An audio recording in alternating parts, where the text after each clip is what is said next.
First map we're going to show off today, we call this map Oil Fields. The teams are actually going to spawn at one of these 3 spawn points that you see on the map there. The primary objective is for the vehicles to move out and take out these 3 weapon storage depots that will be scattered around the map. Players also have a secondary objective, and that is to take out these 3 surface-to-air missile sites within 5 minutes. But the secondary objectives are optional. Players are just encouraged to accomplish them. They would receive more rewards and progress after the mission if they're able to pull them off. So here we are, actually jumping into the map itself. You said earlier this is some of like the first gameplay footage that anyone's really ever seen? Yeah, we haven't shown pure gameplay footage like this to date, so this is the first time being able to check it out. Wow. Right here at the start, you see a plane getting shot out of the sky, just reinforcing the danger of those surface-to-air missiles that you've been tasked to take out. Yeah, he's having a bad time. Yeah. So on the side there, you'll see the players have their objectives list, including the secondary objective of taking out those surface-to-air missiles. They have 5 minutes to do it, otherwise the next flight of planes are going to get shot down. So that's part of the background narrative of kind of what players are engaged here. We nailed them. So here we have the T-80 with its trusty battle log in the back there. That's the Russian main battle tank. Now, can you switch between tanks? No, each player is in control of an individual tank. We're just switching camera view just to give you an idea of kind of how the different vehicles are playing. Perfect. This is the Stingray 2, and what he did there is he actually just fired off some smoke grenades. Smoke grenades provide essentially temporary cover from being spotted by the enemy, and so he's able to do that. You can use that opportunity to go take some cover, or get out of the line of sight, or finish someone off before they can see you. It's kind of one of the example of different options that players have to equip their vehicles with. And I see a couple different views here, like they're using different cannons? Yeah, well, they're able to switch to a first-person view to line up those shots a little easier. Okay. So this vehicle here is actually the Leopard 2A5. It's a main battle tank, a very powerful machine out of Germany. Mounted on the back of his turret there is an example of another piece of modern military technology. You can see that little thing sticking up in the back there. That's R2-D2 looking? Yeah, it's an active protection system. It's designed to intercept and shoot down incoming enemy missiles. So it's a powerful defensive option available to some of the higher tier vehicles in the game. Cool. It actually looked a lot more like Wally. Yeah, it's Wally, but he shoots missiles down. So tight. It's wartime Wally. So here we have the M1128 MGS we talked about a little earlier. He's just taking some long-distance shots there. So we actually model the armor on these vehicles. So there are vulnerable points, there are hard points that are very difficult to do damage to. Okay. So players will typically want to go for either sides or the backs of the vehicles because the fronts tend to be a lot more armored. And he took some damage there, took a pretty heavy hit. Yeah, I see tank that. status is down on the bottom left there. And the yellow highlighted items are kind of some of the damaged items. Okay. And players can actually repair some of their damaged components. So things like treads can be broken, the engine could be damaged, maybe your cannon's damaged. That's a very bad time. But the players are able to repair those and get back into the match at least once per match, provided they bring in the proper equipment with them. Okay. Yeah, it's cool. So he's being targeted by some enemy artillery there. You saw that shot coming in from a distance from somewhere. Yeah, it looks like he was taking a little bit of cover. Yeah, exactly. So you kind of have to calculate some of your shots there. Yeah, those arcing projectiles, they can be intercepted by either a building or a hill or the terrain or something like that. So kind of have to find that right angle of fire in order to get those shots on these mobile guys. But for them, the team has to use the cover defensively in order to not be taken out by the long-distance fire. So they cleared out the objectives down in the southern area of the map there. They're now going to go ahead and move on up towards the north. You can see on the mini-map in the bottom right, those large blue circles kind of indicate the next points of where the objectives are. So again, this is that Leopard 2A5 with the active protection system on the back. Leopard 2A5 was actually the first vehicle that we modeled internally. So it's kind of always been our test bed for every new feature we put in the game, including that camo net that you can see on it. It just fired an anti-tank guided missile.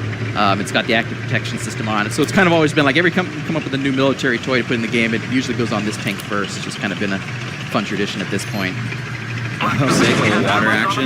Yeah, as long as it's shallow enough, you're okay. You don't want to. This thing is not going to go swimming in the lake. It's not going to James Bond just straight up turn into a boat and just take you wherever you want to go.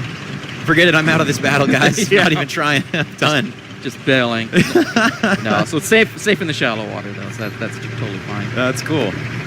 That's awesome. There's a ton of different terrain. This map seems pretty complicated here, or not complicated, but like diverse. Mm-hmm. Yeah, and this is just one of the example of many environments that we're featuring in the game.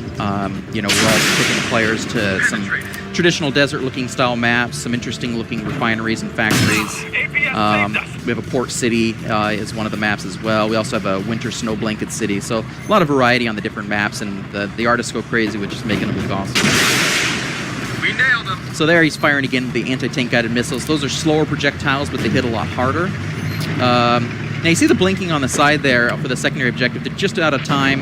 Yes. They only got 2 out of the 3 surface-to-air missile launchers, so unfortunately, one of those planes isn't going to make it out of here. Yeah, way to go, team. Yeah, great job, guys. Yeah. But you know, ideally the players would take out all 3 of those and get those planes across safely and to receive the additional reward too.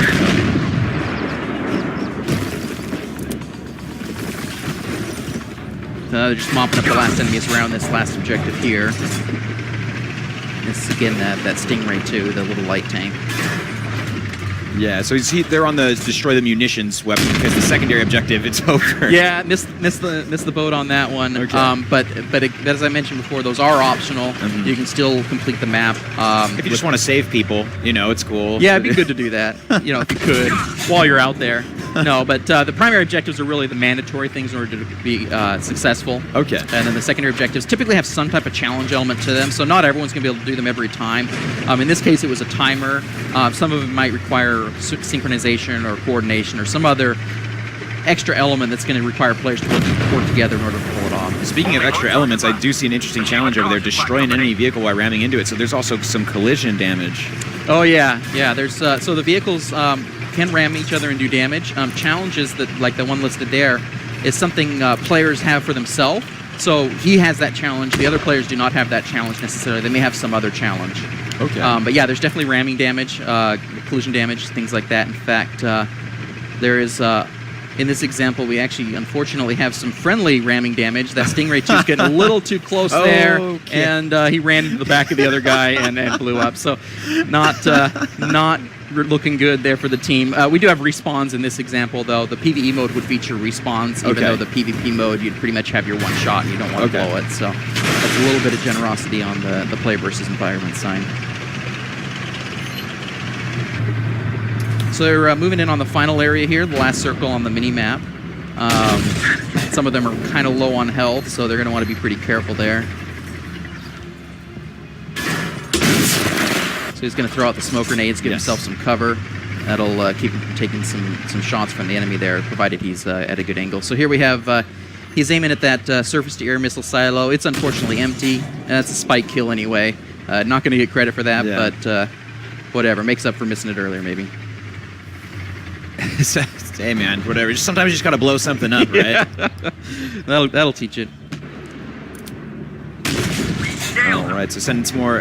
Seems pretty far, like some long distance stuff. This is like a lot of ranged action. Of course, they're tanks. They're tanks. Of course, there's gonna be some ranged action, but yeah, there's some seriously awesome long distance shots here. Yeah, so the players can go into that first person perspective just to better align up that shot. So it looks like they're gonna blink the area with smoke grenades here, get some final cover while they mop up those final enemy vehicles.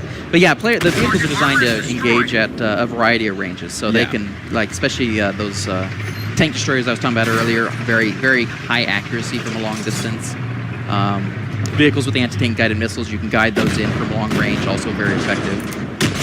Now, remind us again for people that might have just popped in and maybe they just got here 5 minutes ago and they're like, wait, what am I watching right now? Watching Armored Warfare, of course, and there's quite a few different tanks, like you just said. There's these long distance tanks. Yeah, so you know, here you have this main battle tank here and another one to the side. We got the tank destroyers on the wheels over there, and then a small light tank in this match. So we're not showing the artillery one in this, and we also don't have a armored fighting vehicle in this particular match. Okay.